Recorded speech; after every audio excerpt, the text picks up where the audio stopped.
جو اپنے آپ کو شیعان علی سنکر کہتے تھے، انہوں نے حضرت علی سے بغاوت کر دی اور کہنے لگے کہ تم صلح پہ کیوں رضامند ہوئے ہو، بات چیت پہ کیوں آئے ہو، بات تلوار سے ہی ہونی چاہیے تھی، تم مناظرے پہ گفتگو پہ آ گئے ہو نا، لہذا تم کافر ہو گئے ہو۔ امیر معاویہ ان کو تو پہلے ہی کافر کہتے تھے، عمرو بن العاص بھی کافر، علی تو بھی اب کافر ہو گیا۔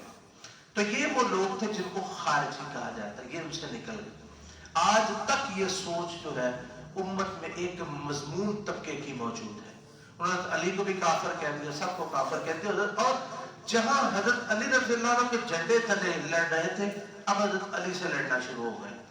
لمبی ان کے ساتھ وہ لڑائی ہوئی، ایک جگہ پہ ایسا ہوا کہ یہ لوگ بظاہری عبادات میں اور جو ہے وہ نماز میں روزے میں بہت سخت تھے اور بڑی عبادت کیا کرتے تھے۔ حرورہ کے مقام پر ایسا ہوا کہ ایک طرف حضرت علی، ادھر تو صلح ہو گئی، بات ختم ہو گئی، حضرت علی رضی اللہ تعالیٰ عنہ ایک طرف ہے اور ان کے سامنے یہ خارجیوں کا گروہ ہے، 6000 خارجی حضرت علی رضی اللہ تعالیٰ عنہ کے ساتھ لڑائی کے لیے تیار بیٹھے ہیں۔ تو حضرت عبداللہ بن عباس رضی اللہ تعالیٰ عنہ اٹھے، حضرت علی کو کہنے لگے کہ علی میری ذرا ایک بات مانو، مجھے نا ایک موقع دو ان کے ساتھ گفتگو کرنے کا۔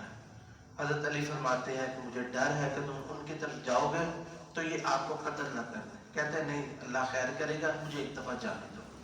حضرت علی رضی اللہ عنہ نے ان کو جانے دیا، انہوں نے اچھا لباس پہنا، یہ آداب میں سے، اور خوب خوشبو لگائی اور ان کے لشکر کے اندر چلے گئے۔ حیرانگی کی حد تک جرأت، ایسے دشمنوں قاتلوں کے اندر چلے گئے۔ تو وہ لوگ ایک دم دیکھ کے حیران رہ گئے، کچھ تو کہنے لگے کہ ان کے ساتھ تو ہم نے گفتگو کرنی نہیں، کیونکہ یہ قریش میں سے، اللہ نے فرمایا کہ یہ تو جھگڑا کرنے والی قوم ہے۔ یہ دیکھو کافروں کی آیتیں عبداللہ بن عباس رضی اللہ عنہ پہ لگانا شروع کر دی، لیکن انہوں نے بالکل ناراضگی کا اظہار نہیں کیا۔ کہتے جی ہم ذرا گفتگو کر لیں، لڑائی کے لیے تو تیار ہے، لڑائی تو ہو ہی رہی ہے۔ تو چنانچہ لوگ کہنے لگے بھی اب جب کہہ رہے ہیں، وہ آ بھی گئے ہیں، ذرا ان کی بات سن لی جائے۔ بیٹھے حضرت عباس رضی اللہ عنہ فرماتے ہیں کہ بتائیے آپ کو علی سے مسئلہ کیا ہے، علی سے مسئلہ کیا ہے؟ کہتے جی حضرت علی سے ہمیں 3 مسئلے ہیں جن کی بنا پہ ہم نے انہیں کافر کہا ہے۔ نمبر 1، کہتے ہیں کون کون سے؟ کہتے جی سب سے پہلی بات یہ ہے کہ اللہ تعالیٰ فرماتے ہیں کہ ان الحکم الا للہ، حکم صرف اللہ کا ہے۔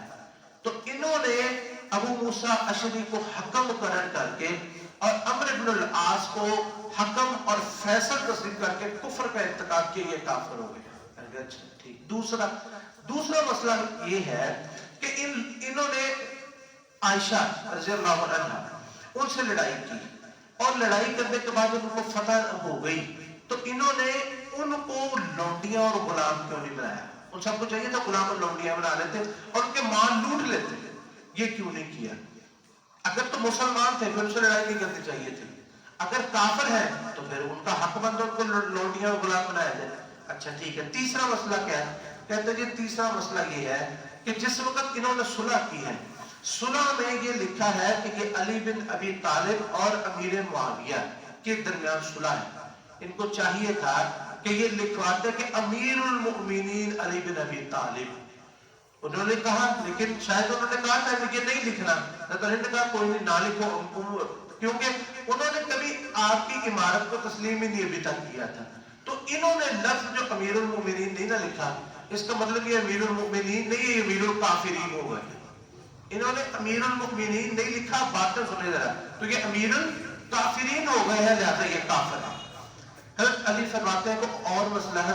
ابن عباس کہتے ہیں جی نہیں، یہی مسئلہ ہے۔ مجھے پتا ہے کہ ٹائم ہو گیا زیادہ، لیکن صرف اپنی بات کو جلدی سے ختم کرتا ہوں انشاءاللہ۔ کہتے ہیں جی سنیے، اب ایک ایک مسئلے کا ان کو جواب دیتے ہیں۔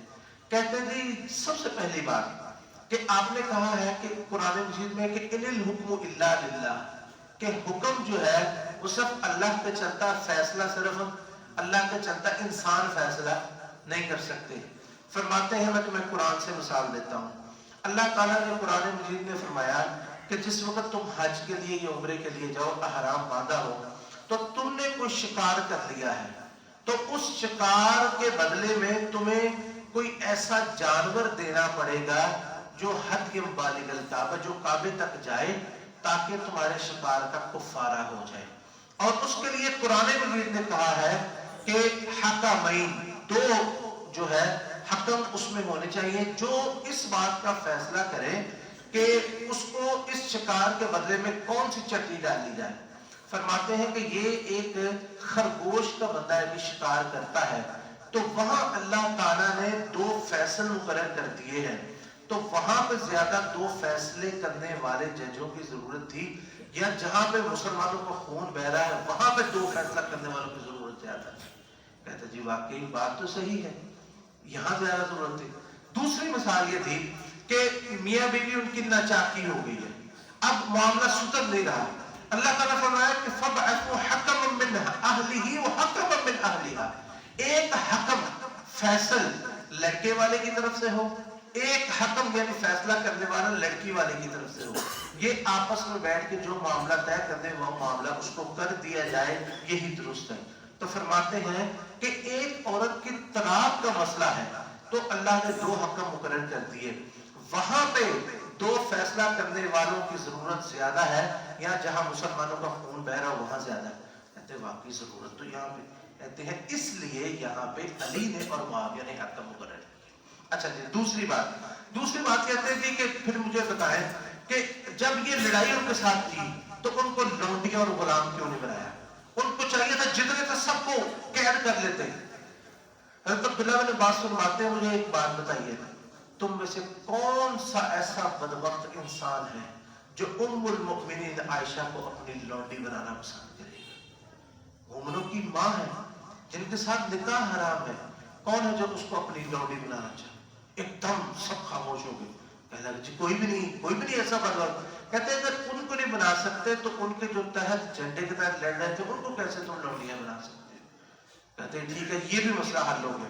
اب تیسرا مسئلہ، انہوں نے امیر المؤمنین کا لفظ وہاں لکھوایا کیوں نہیں؟ یہ تھے امیر المؤمنین، ہم نے مانا ہے ان کو۔ تو بات یہ تھی کہ انہوں نے نہیں مانا تھا، ابھی انہوں نے کیا ہی نہیں تھا، انہوں نے بیعت ہی نہیں کی تھی۔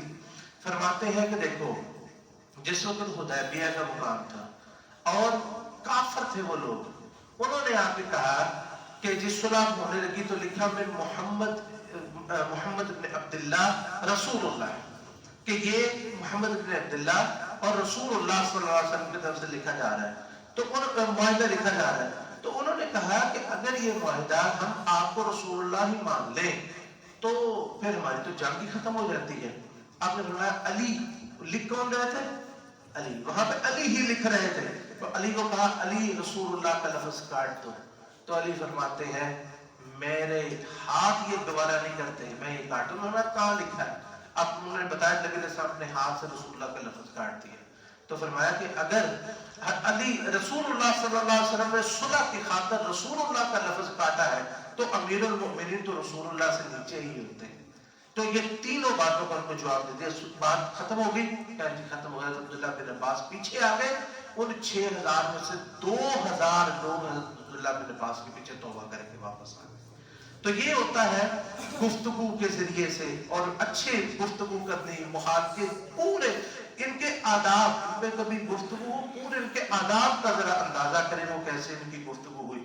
اللہ سے دعا ہے اللہ تعالی ہمیں بھی اپنی زبان کو اور اپنی صلاحیتوں کو دین کی خاطر صرف کرنے کی توفیق نصیب فرمائے۔ ایک بھائی نے کہا ہے کہ ان کے بھائی، اللہ ان کے لیے دعا کیجیے، اللہ انہیں نیک صالح اولاد نصیب فرمائے، ان کے لیے دعا کو ہے۔ اور جتنے بھی لوگ اس نعمت سے محروم ہیں اللہ تعالیٰ ان سب کو نیک صالح اولاد نصیب فرمائے۔ جن کو اللہ رب العزت نے بچے عطا فرمائے اللہ ان کو ہدایت نصیب فرمائے اور ان کو سیدھے رستے پہ چلنے کی توفیق نصیب فرمائے۔ جو بیٹوں کے خواہشمند اللہ انہیں بیٹے عطا فرما، بیٹیوں کے خواہشمند انہیں بیٹیاں عطا فرما۔ اللہ جو بیمار ہیں انہیں صحت تندرستی عطا فرما، جو پریشان حال ہیں ان کی پریشانیاں دور فرما، جو مقروض ہیں ان کے بوجھ ہلکے کر دے۔ اللہ جو لوگ کسی قسم کی پریشانی میں مبتلا ہیں، گھریلو طور پر، مالی طور پر، جانی طور پر، بچوں کی طرف سے، اہل و عیال کی طرف سے، کسی طرف سے اللہ پریشان ہے، اللہ سب کی پریشانیوں کو دور فرما۔ اے اللہ یہاں پر جتنے بہن بھائی بیٹھے ہوئے ہیں ان کے دلوں میں جو نیک جائز خواہشات اللہ ان کو پوری فرما، اللہ ان کی پریشانیوں کو حل فرما، اللہ ہم سب کی پریشانیوں کو حل فرما، اللہ ہم پر اپنا فضل فرما، اپنی رحمت فرما، اپنا کرم فرما، ہماری حفاظت فرما، ہمارے ملک پاکستان کی حفاظت فرما، اللہ سب کو وسیع رزق حلال نصیب فرما، اللہ دنیا کی بلائیاں عطا فرما، آخرت کی بلائیاں عطا فرما، ربنا آتنا فی الدنیا حسنہ وفي الآخرة حسنة وقنا عذاب النار اللهم صل على محمد وعلى آل محمد كما صليت على إبراهيم وعلى آل إبراهيم إنك حميد مجيد اللهم بارك على محمد وعلى آل محمد كما باركت على إبراهيم وعلى آل إبراهيم إنك حميد مجيد